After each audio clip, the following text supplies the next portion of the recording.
Sega's sprite scaling technology in the arcade can be traced all the way back to the late 1970s.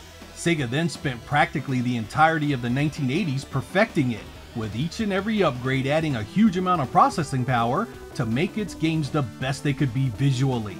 Sega's hang-on hardware was spectacular in 1985, which begot additional titles like Space Harrier and Enduro Racer. The next year, Sega's Outrun hardware gave us even more, packing the screen with lots of colorful sprites that were buttery smooth. The X-Board in 1987 was an even bigger jump, powering classics like Afterburner and Thunderblade, games that blew away similar titles at the time.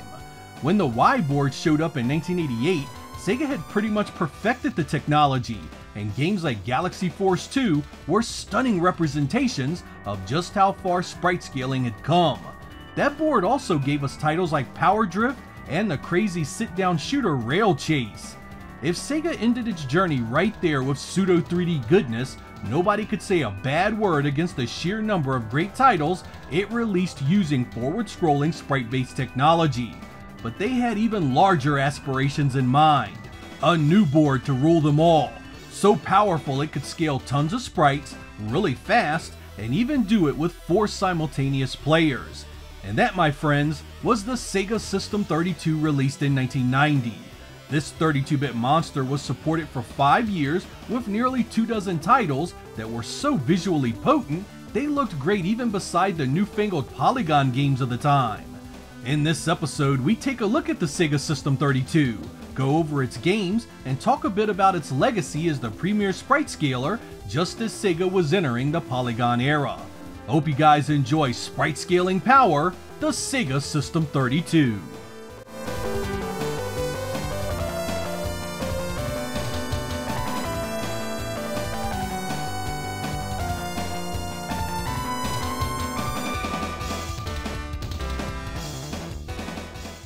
Radmobile was developed by Sega AM3 and released in 1991. It has a number of distinctions worth mentioning here. It was Sega's first 32-bit game and the first title Sonic ever appeared in. The original was available in a stand-up unit, deluxe sit-down cab, and also a super rare R360 configuration if you were lucky enough to find it. It was quickly upgraded as Rad Rally, which added a track selection and a multiplayer feature. It uses a loose outrun style setup where you are racing area to area across the United States, pushed along by time-based checkpoints. I always dug this for its weather effects, lights, and windshield wipers, which sort of brought some real-world presentation to Sega's otherwise fantastical racing style. Still pretty, still fun, and still well worth a play.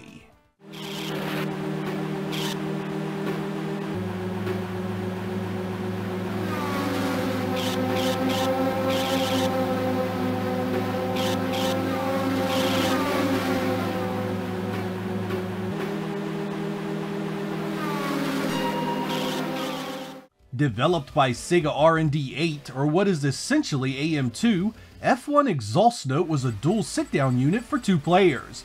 I never got the appeal of these types of games because who the heck wants to slow down to 30 miles an hour to take turns in an arcade title? And it doesn't have any F1 licenses, so it doesn't even have the appeal to fans of the actual sport. It looks good, but I find the gameplay utterly exhausting. It's unimpressive to say the least. Sega had the Spider-Man license in the early 90s and they used it for a beat-em-up / platforming hybrid in 1991. This one has large sprites and 4-player co-op against some of Spider-Man's most hated villains. After the side-scrolling beat-em-up sections, the screen zooms out and becomes sort of a platforming run-and-gun. The animation is mostly impressive outside of Spider-Man's old guy walk, and there is a fair bit of speech that pushes the story along. It's not particularly deep with a simple moveset that is little more than a combo and a special projectile attack. But it's the multiplayer that makes this. Get some friends together and you can really dump some time into it and its world of challenging boss encounters. It has never been ported home for any platform and remains an arcade exclusive.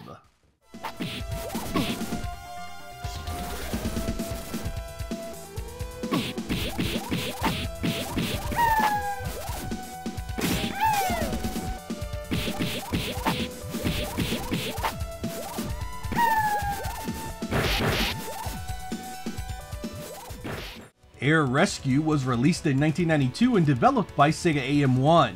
This is point blank the superscalar version of Choplifter. Your job is to fly into enemy territory, grab the POWs, and get back to your base without being blown out of the sky. This came in a deluxe sit-down configuration with 2 screens that actually supported 2-player missions. The first-person visuals are smooth, but cluttered, and the weird-looking POWs don't do it any favors. Still, this is a great-looking game once you get the hang of it. I'd love to see Sega release a flight stick with an Astro City Mini 2 and include games like this. I only ever saw this in the arcade a few times back then, so a way to play it now would be much appreciated.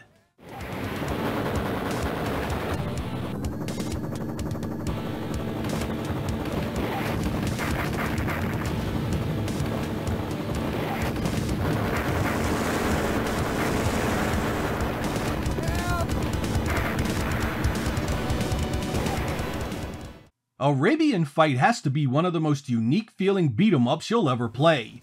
Developed by AM2, it uses full screen scaling on every single sprite as it moves to and away from the screen. That also includes the magic, which has some pretty killer animation as it fills the screen. It feels so different from the stuff you typically play, and it's another one where you really need some friends to get the most out of it. AM2 clearly meant this to be played with up to 4 people, and it can get quite hectic with all the animation, magic, and special effects you'll see.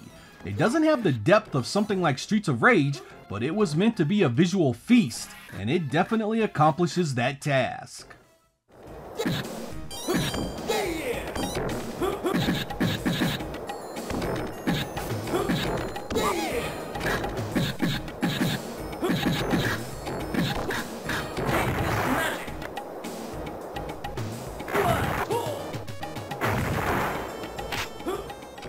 F1 Super Lap was sort of a sequel to the previous release, F1 Exhaust Note. Sega AM2 was back at the helm, and this time they scored a full license to back it up. No, I'm still not a fan of the nearly stop-and-go gameplay, but it should have everything an F1 fan needs to enjoy it now. The visuals are again outstanding, it's just not my type of arcade racer. Sega AM1 released one of the best-known System 32 arcade titles in late 1992, Golden Axe: The Revenge of Death Adder. This is another 4-player beat-em-up, but it's so much more. There are some connecting areas to the various stages that have scaling features, but this is otherwise mostly similar to what you know and love from previous games in the series. The evil, good-for-nothing Death Adder has returned, and it's your job to put him away once more. Like the other Golden Axe titles, it's short and flashy, but it's a fun ride while it lasts. The only real weakness here is the selectable fighters, which lack the appeal of the original trio. They do gel together quite well as a unit, so be sure to play it with some family or friends.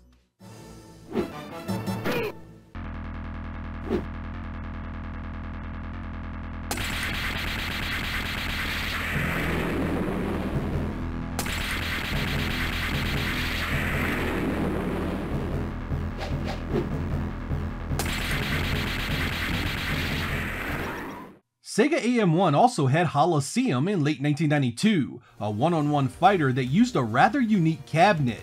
This used a large curved mirror presented on a black playfield with various shapes that gave the illusion of 3-dimensional depth. It was purely a gimmick meant to be taken as a showpiece experience, and not a lot more. The fighting game here is incredibly simple, using only 2 buttons and keeping both fighters right on top of one another. It's the video equivalent of Rock'em Sock'em Robots.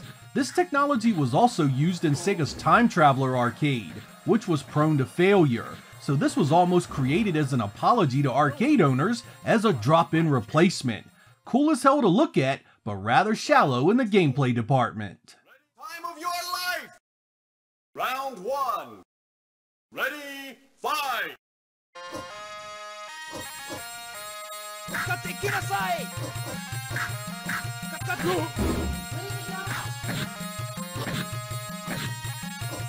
だ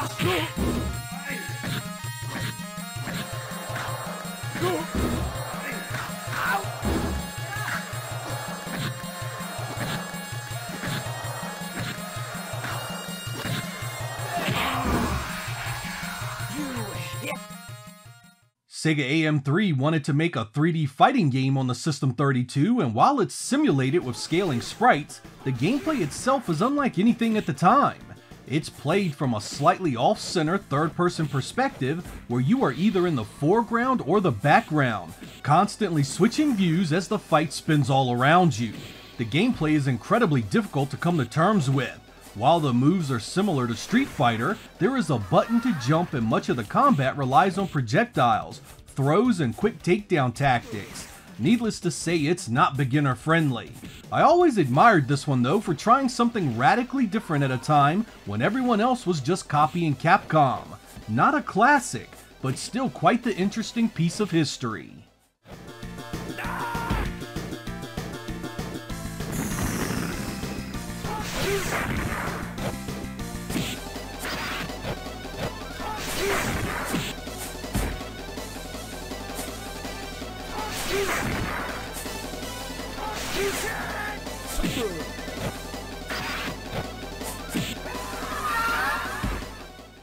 AM1's output was pretty prolific on the System 32, and they were also responsible for Alien 3 The Gun, an on-rail shooter that threw everything but the kitchen sink at you.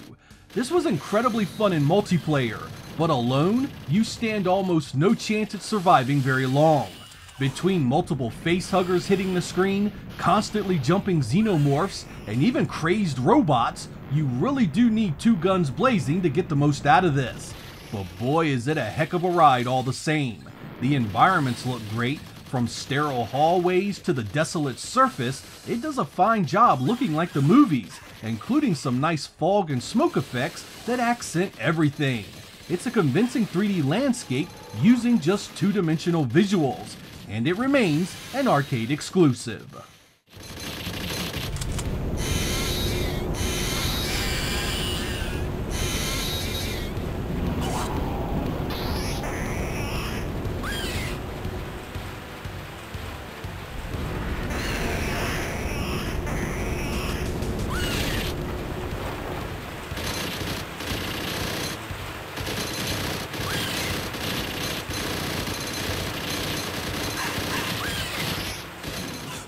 Burning Rival was Sega AM2's attempt at making a Street Fighter II ripoff.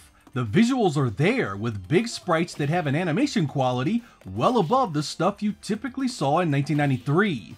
But this one just doesn't play that well, not to mention the AI is ludicrously aggressive even on the first few opponents. You can have some fun in multiplayer just messing around, but this is not made well enough to be taken seriously when there are numerous better games that were released around the same time. Even Sega themselves had no confidence in this release, and it remained in Japan, where it is still an arcade exclusive. Sega AM3 had the honor of bringing Sonic to the System 32, with Sega Sonic the Hedgehog in 1993. This used a trackball that you had to roll to get Sonic and a few of his friends to go in the direction you needed them to, which makes a lot of sense when you consider how the little blue blur moves. It's really tough to get him to do what you want though, resulting in some frustrating deaths. You'll mostly be negotiating traps and obstacles that are all time-based, so speed is of the essence. It's an incredibly interesting product and something Sega should have ported home with its own trackball controller at some point. It was Sonic's first full arcade showing and again, remains exclusively there even today. In 1994, Sega AM3 and AM4 came together to develop Dragon Ball Z VR Versus, a fighting game that used a three-dimensional behind-the-back perspective and split screen so both players had the same view. This Japanese-only release also had a special motion-activated release where the player actually needed to do some real punches and kicks to control the on-screen action, similar to the activator peripheral for the Genesis. This actually plays better than Dark Edge and is easier to get into. The scaling sprites give it an illusion of depth that is pretty impressive, and the animation is dead on to what you'd expect.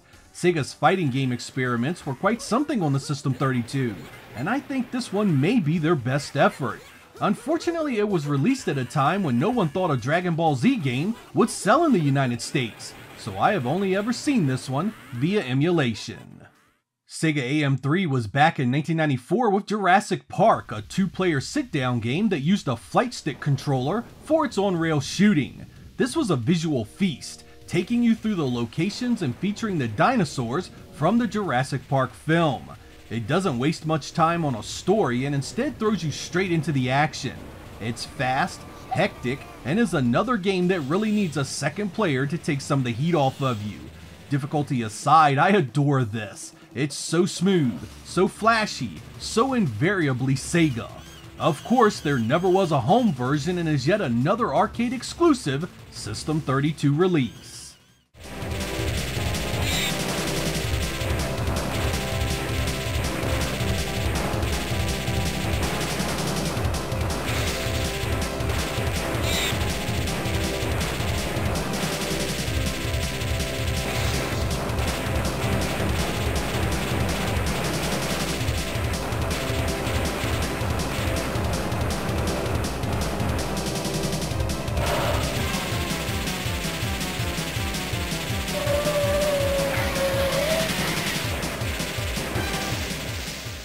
You won't hear me say this much about the sport, but I loved Sega's 1994 release, Super Visual Soccer. It has different teams based on the region it was released in, with Europe's version called Super Visual Football and Japan getting the J-League 1994.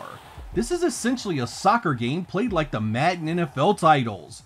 The behind-the-back view changes everything for me. The simple 3-button interface gives you 2 pass options and a kick, which means you can focus on the action without worrying about complicated controls. The graphics are awesome too, with smooth scrolling and great animations across the players. Heck, I would have purchased this on the Sega CD or Saturn had Sega released it at home. It's awesome arcade sports action, plain and simple. Old Slipstream here is a weird one. It was only released in a few South American nations and was developed by Capcom of all developers. It supported up to 6 machines linked together for multiplayer, and oh my god is it awesome! It has a visual appeal that rivals most Saturn and PlayStation racing games, and the gameplay is rock solid arcade fun. Ever wondered what something like Daytona would have looked and played like as a 2-dimensional sprite scaler? Well, you pretty much have your answer here. Looking at how well this was designed, Sega was crazy not bringing this to the Saturn. With a few added features, this could have been an attention-getting game in a number of regions. But as with a lot of the others, it remains arcade exclusive.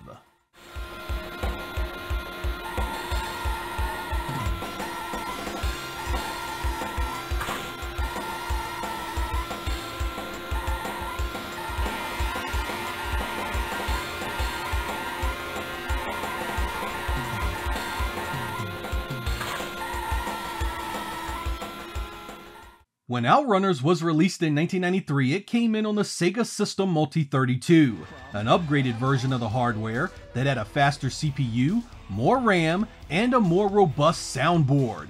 It powered the dual-screen 2-player Outrunners that was developed by Sega AM1, and this is nothing less than Outrun on steroids. Faster with more music, more cars, and more tracks, it's one of those arcade games you just don't want to stop playing. Look at these visuals. There was nothing like it in the arcade at the time. It was faster and far more detailed than the early 3D polygon stuff you saw, and the scaling hardware by other companies paled in comparison. There are setups out there that feature 2 of the deluxe sit-down cabinets linked together, so you could have 4 players at once with this classic. It's a must-play that every Sega fan should seek out.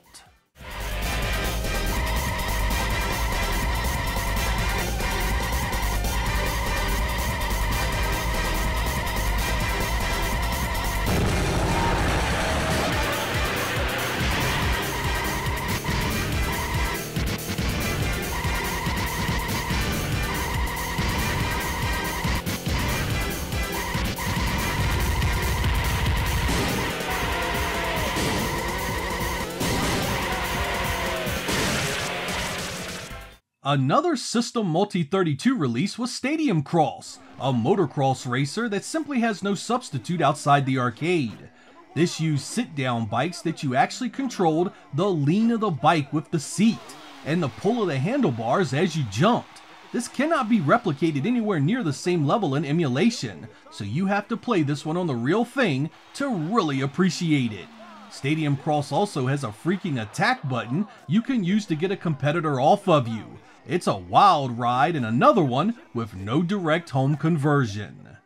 Emulation has its drawbacks, and I wish I could show you Title Fight here properly. What you see here is missing the background visuals, leaving just the fighters. It was originally developed by Sega AM3 and released on the System Multi-32. It's similar to something like Punch-Out, but used 2 joysticks for your punches. This made it tough to learn, but it was still fairly fun. It's another one where there is no substitute for the real thing. Our last game was released in 1994 and supported 6 players across 2 monitors. Hard Dunk was developed by Sega AM3, and this is just as awesome as the soccer game we went over a few titles back. This uses a half-court 3-on-3 game of basketball where you score in single-digit increments. Different players have different stats. You can shoot from the field or power through the middle for that vicious in-your-face dunk. It's pretty much Sega's take on NBA Jam, and it's absolute video crack when you have some friends with you. It's another one that uses the System Multi-32, and as you've probably guessed by now, Sega never ported it home to any of their consoles, or anyone else's for that matter.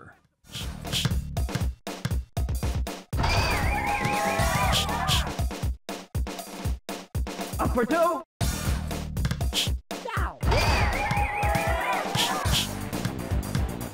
What's that? Up for 2. What's that?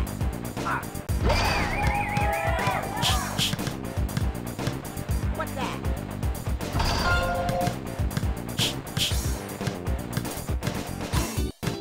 Now you can't.